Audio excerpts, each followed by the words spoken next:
Hello friends, എല്ലാവർക്കും നമ്മുടെ പുതിയൊരു എപ്പിസോഡിലേക്ക് സ്വാഗതം. അപ്പോൾ ഇന്നൊരു പായസത്തിൻ്റെ റെസിപ്പിയാണ് കേട്ടോ. ഓണമല്ലേ, അപ്പോൾ ഒരു പായസത്തിൻ്റെ റെസിപ്പി ആയിക്കോട്ടെ എന്ന് വിചാരിച്ചു. അപ്പോൾ ഒരു വെറൈറ്റി പായസമാണ്, എന്തായാലും ഒന്ന് ട്രൈ ചെയ്ത് നോക്കണം. കാണാൻ കണ്ടോ, നല്ല ഭംഗിയാണ്, പിങ്ക് കളറാണ്, മാത്രമല്ല കഴിക്കാൻ അതിനേക്കാളും ടേസ്റ്റാണ് കേട്ടോ. അപ്പോൾ ഞാൻ എന്തായാലും ആദ്യം ഇതിൻ്റെ ടേസ്റ്റ് എങ്ങനെയുണ്ടെന്ന് നിങ്ങളൊന്ന് കാണിച്ചു തരാം. അത് കഴിഞ്ഞിട്ട് നമുക്ക് വീഡിയോയിലേക്ക് പോവാം.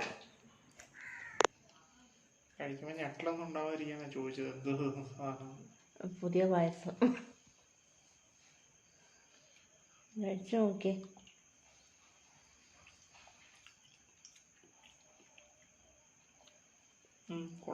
എങ്ങനെയുണ്ട്? ഇല്ല,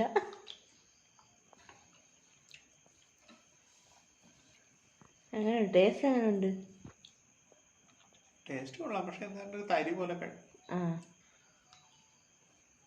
ആ തരി കടിക്കുന്നുണ്ട് അല്ലേ? അതതിനകത്ത് ചേർത്ത സാധനം. പായസത്തിന്റെ ടേസ്റ്റ് എങ്ങനെ ഉണ്ടെന്ന് പറഞ്ഞ, എന്താണ് കഴിച്ചിട്ട് തോന്നുന്നത്?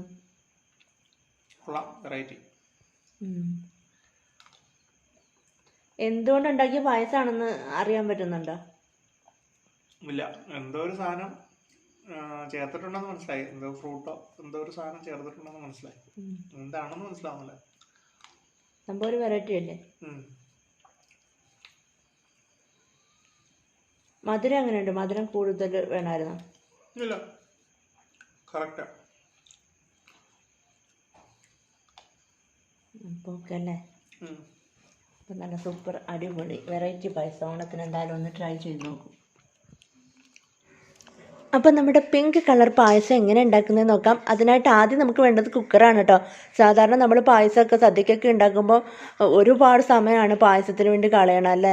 അല്ലെങ്കിൽ തന്നെ സദ്യ ഉണ്ടാക്കാൻ ഒരുപാട് ടൈം വേണം. അതിൻ്റെ കൂടെ പായസം കൂടി ആകുമ്പോൾ ഭയങ്കര പാടാണ്. അപ്പോൾ ഒരുപാട് സമയം എടുക്കും, ഒരുപാട് നേരത്തെ എഴുന്നേൽക്കണം. പക്ഷേ ഈ പായസത്തിന് വളരെ എളുപ്പമാണ്. എനിക്ക് തോന്നുന്നു ഒരു 10 മിനിറ്റ്സിനുള്ളിൽ തന്നെ നമുക്ക് റെഡിയാക്കാവുന്നതാണ്. അപ്പോൾ ആദ്യം നമുക്ക് വേണ്ടത് അരിപ്പൊടിയാണ് കേട്ടോ. 1/2 കപ്പ് അരിപ്പൊടിയാണ് ചേർത്തിരിക്കുന്നത്, റൈസ് പൗഡർ. അതിൻ്റെ കൂടെ 1/2 കപ്പ് ഷുഗറും കൂടി ചേർത്തിട്ടുണ്ട്. അപ്പോൾ മധുരം നിങ്ങളുടെ ഇഷ്ടത്തിന് ചേർത്തോളൂ കേട്ടോ. അപ്പോൾ ഇതാ നമ്മുടെ മെയിൻ ഇൻഗ്രീഡിയൻറ്റ് ബീറ്റ്റൂട്ടാണ്, അതും 1/2 കപ്പ് തന്നെ. പല കപ്പായതുകൊണ്ട് അതിൻ്റെ ഫുള്ളായിട്ട് കാണിക്കാത്തതാണ് കേട്ടോ. അപ്പോൾ ഓരോന്നും ഓരോ അളവിലുള്ള കപ്പായതുകൊണ്ടാണ് 1/2 കപ്പ് എന്ന് പ്രത്യേകം എടുത്ത് പറയണത്. അപ്പം ഇനി നമുക്ക് ചേർക്കേണ്ടത് 1/2 ലിറ്റർ പാലാണ്. അത് 1/2 ലിറ്റർ പാൽ, അതും കൂടി അങ്ങോട്ട് ചേർത്ത് കൊടുക്കുക. അത് പാല് ചേർക്കുമ്പം തന്നെ നല്ലൊരു കളറ് വരും കേട്ടോ. നന്നായിട്ട് എന്താ പറയുക, ഒരു ഡാർക്ക് പിങ്ക് കളറ് വരും. അപ്പം നമ്മൾ ഇനി ഇതിനകത്തിലേക്ക് ചേർക്കാൻ പോണത് ഏലക്കാപ്പൊടിയാണ്. 1/2 ടീസ്പൂൺ ഏലക്കാപ്പൊടി ചേർക്കണുള്ളൂ. കൂടുതൽ നിങ്ങൾക്ക് ചേർക്കണമെങ്കിൽ ചേർക്കാം കേട്ടോ. അപ്പോൾ അതും കൂടി അങ്ങോട്ട് ചേർത്ത് കൊടുക്കുക.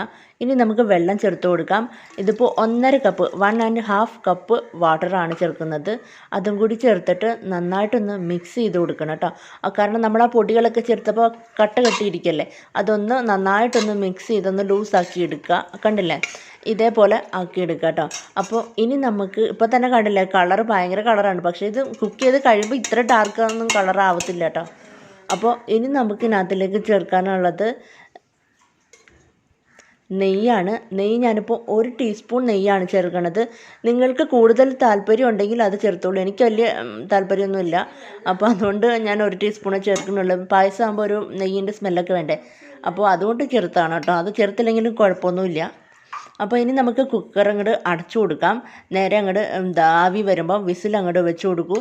അതിനുശേഷം മീഡിയം ടു ഹൈ ഫ്ലെയിമിൽ 2 വിസിൽ, 2 വിസിൽ മതി. അപ്പോൾ ആ ഒരു 2 വിസിൽ അടിച്ചു കഴിഞ്ഞിട്ട് ഓഫ് ചെയ്ത് തണുക്കാൻ വയ്ക്കുക. അപ്പോൾ നന്നായിട്ട് തണുക്കാനായിട്ട് വെച്ചിട്ടുണ്ട്. അപ്പോൾ ഈ നന്നായിട്ട് തണുത്തതിന് ശേഷം നമുക്കിത് ഓപ്പൺ ചെയ്ത് നമ്മുടെ പായസം എങ്ങനെയുണ്ടെന്ന് നോക്കാം. ഇതപ്പോൾ നന്നായിട്ട് തണുത്തിട്ടുണ്ട് കേട്ടോ. അടിപൊളി ടേസ്റ്റാണ്. പക്ഷേ ഈ നല്ല തിളച്ചിരിക്കണോണ്ടാണ് കേട്ടോ ഈ കളറിൻ്റെ വ്യത്യാസം. ഒരു 5 മിനിറ്റ് കഴിയുമ്പോൾ, ഒരു തണുത്തങ്ങോട്ട് കഴിയുമ്പം കളർ നല്ല പിങ്ക് കളറായിട്ട് വരും. ഇതിപ്പോൾ നല്ല ചൂടാണ്. ഞാൻ കുക്കറിൽ നിന്ന് എടുത്ത് അതേപോലെ അങ്ങോട്ട് ഒഴിക്കുകയാണ്. നല്ല മണമുണ്ട്. അണ്ടിപ്പരിപ്പ് മുന്തിരിങ്ങയൊക്കെ വറുത്തിട്ട് ഇടണമെങ്കിൽ ഇടാം കേട്ടോ. അപ്പോൾ അതൊന്നും ചേർത്തില്ലെങ്കിൽ ഒരു പ്രശ്നമല്ല, അടിപൊളി ടേസ്റ്റാണ്. അപ്പം ബീട്രൂട്ട് നമ്മൾ ഗ്രേറ്റ് ചെയ്തിട്ടിരിക്കുന്നതുകൊണ്ട് നമ്മൾ പായസം കഴിക്കുമ്പോൾ ഇടയ്ക്കിടയ്ക്ക് ബീട്രൂട്ട് കടിക്കാൻ കിട്ടും കേട്ടോ. അപ്പോൾ അടിപൊളിയാണ്, അത് പ്രത്യേക ഒരു ടേസ്റ്റാണ് കേട്ടോ. നിങ്ങൾ എന്തായാലും ഒന്ന് ട്രൈ ചെയ്ത് നോക്കണം. സൂപ്പർ ടേസ്റ്റാണ്, വളരെ എളുപ്പത്തിൽ ഉണ്ടാക്കാം. കണ്ടില്ലേ, ഒരു 5 മിനിറ്റ് കഴിഞ്ഞപ്പോൾ നല്ല പിങ്കിഷ് കളറായിട്ടുണ്ട്. നല്ല ഭംഗിയാണ് കേട്ടോ കാണാൻ, നല്ല സൂപ്പറാണ് കാണാൻ, നല്ല ടേസ്റ്റുമാണ്. അപ്പോൾ ഈ ഓണത്തിന് ഈ ഒരു വെറൈറ്റി പായസം ഒന്ന് ട്രൈ ചെയ്ത് നോക്കുക. എപ്പോഴും നമ്മൾ സാധാരണ എല്ലാ പായസവും ട്രൈ ചെയ്യുന്നതല്ല, അപ്പോൾ ഒരു വെറൈറ്റി ആവട്ടെ, ഓണമല്ലേ. അപ്പോൾ ഇനി അടുത്ത നല്ലൊരു റെസിപ്പി ആയിട്ട് വീണ്ടും കാണാം. Bye, thank U.